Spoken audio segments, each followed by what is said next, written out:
On May 11th, 1989, a three-man crew arrived at the Mojave train yard in Mojave, California at 9 p.m.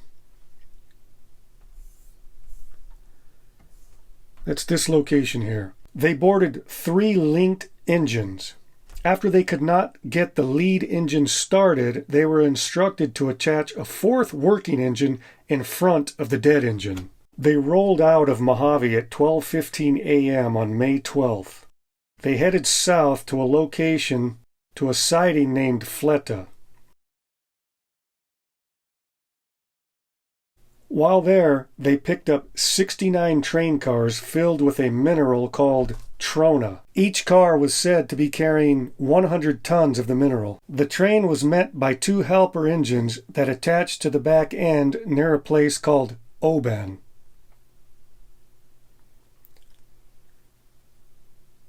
Right here. These 2 helper engines were supposed to help them down through the Cajon Pass. Out of the 4 engines at the front of the train, the first engine had fully functional dynamic brakes, the second engine was not running, the third engine did not have dynamic brakes, and the fourth engine had intermittent dynamic brakes. Out of the 2 helper engines attached to the rear, only one had fully operational dynamic brakes. Also, the weight of the train was thought to be 6,100 tons when it was actually 8,900 tons. At this weight, it would need 6 engines with fully functional dynamic brakes in order to keep it under control. The train eventually made it to the summit of Cajon Pass, right here. Here I am at the summit, and this is where the train began its downhill journey toward the accident site. The downhill begins right around that corner there, and it was shortly after being around that corner when the engineer realized that he was having trouble slowing the train down. From here, the descent goes from an elevation of 3,777 feet, which is about 1,150 meters, to 1,280 feet at the crash site, which is about 390 meters. From the summit to the crash site, that's a 2,500 foot or 760 meter elevation change, and from the summit to the accident site is about 22 miles of track. It's about 35 kilometers. As the train began the descent, the engineer realized he was having trouble slowing it down. The descent goes down through here.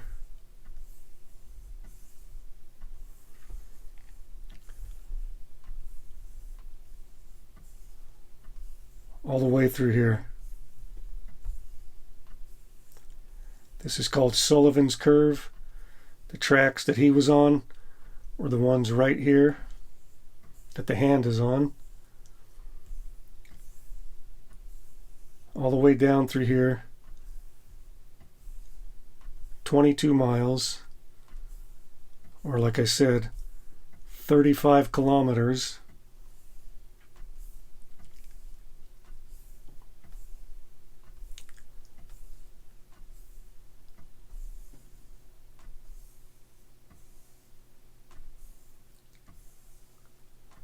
All the way down here to the crash site.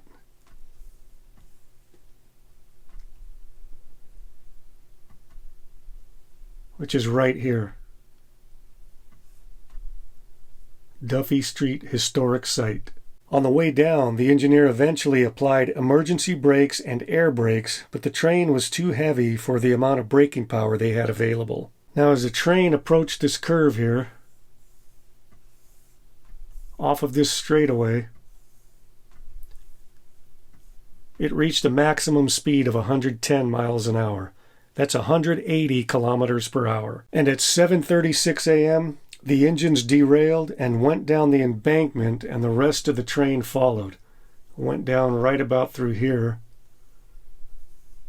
and piled up from this spot here all the way back in here, all the way up through here. From here all the way down here with the lead engine right here. So here I am at the location where the train made it to the curve, derailed, right about in here.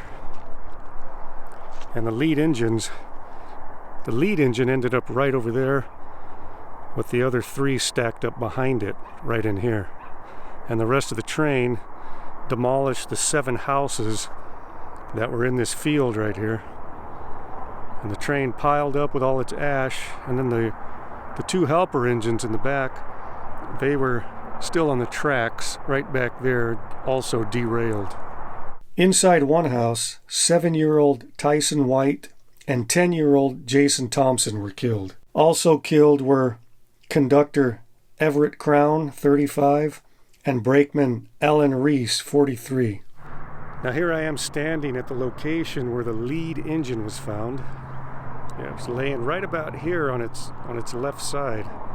It's also the one that Everett Crown was in the nose of. They had to cut through the metal to get him out. He was deceased. Now here I am standing at the location looking at the area about where the 3rd engine was, upside down. Also where Ellen Reese was found.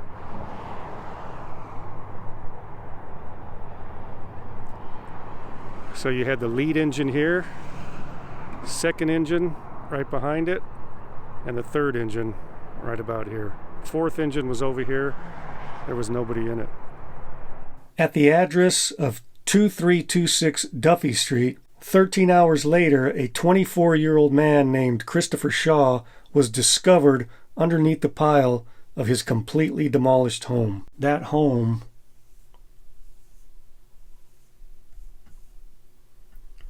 was about right here in this location. In this photo, you can see in the upper right corner, you can see the railroad tracks, you can see the cars down through here, and you can see how it demolished most of the houses. The house that was right here was completely demolished, and that's the house that Christopher Shaw was trapped inside. If you look here, you can see this vehicle, the back of this vehicle, and the neighbor's vehicle next to it here. In this close-up photo of the same vehicle, you can see here with the neighbor's vehicle, the bumper just sticking into the right side of the photo here. This is what was left of the house that Christopher Shaw was living in with his mother. And somewhere underneath this massive pile of twisted metal and home, he was alive and waiting to be rescued. So here's a driveway entrance. We have a driveway entrance here. And this was the driveway entrance to 2326 Duffy Street where you see the photo of the car. The car was parked just on the other side of this truck, right up in there, which means Christopher Shaw, the house he was in, was completely crushed right over here behind these trailers, right about where that pile is, and out through here, which means that he was rescued right about on the other side of that trailer, near those rocks, somewhere in there. That's where he was trapped for 13 hours. So this is what that location looks like today. The house he was in was right about here.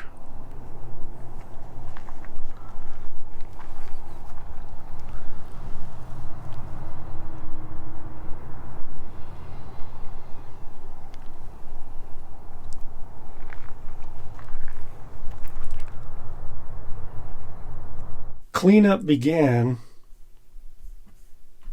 after all missing people were accounted for. The tracks were repaired, and 4 days later, on May 16th, the rail service on the tracks resumed.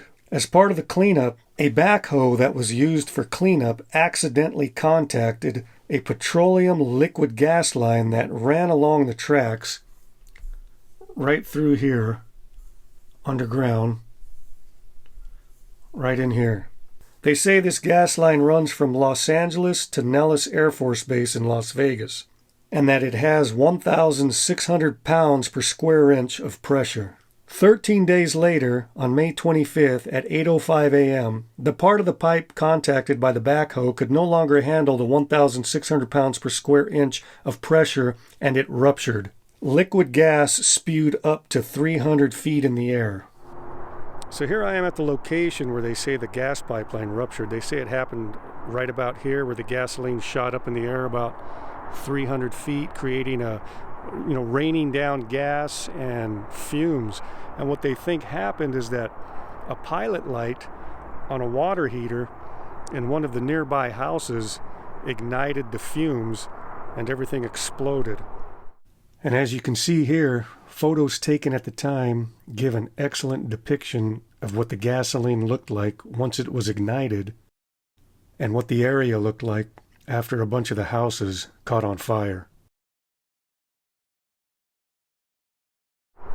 Now the train destroyed 7 houses here, but the fire ended up destroying 11 more houses across the street and up over here. Since then, there's only been 4 houses rebuilt. There's this house here, the one next door to it, this one right here, and that house right there. The city of San Bernardino has rezoned this property right here as open space so that nobody could rebuild on it. They're going to leave it open, which is probably a good idea for 2 main reasons. 1, the gas line is still running through here, and 2, the railroad tracks are still here, and there probably won't be another disaster like that, but if enough time passes, there very well could be. Right here, you can see it's letting you know that gas pipeline still runs through here. So they're not allowing anybody to ever build on this piece of property again, which makes good sense. As you can see here, houses that were burned here, 11 houses over in this area were burned. Everything that was demolished by the train was burned, as well as a couple other houses over here. Since then, only this house here, this one here, and this one over here have been rebuilt. So there you have it. The May 12th, 1989 Southern Pacific train wreck disaster. It took place in Southern California, San Bernardino, Southern California, right here on the Forrest Haggerty Channel.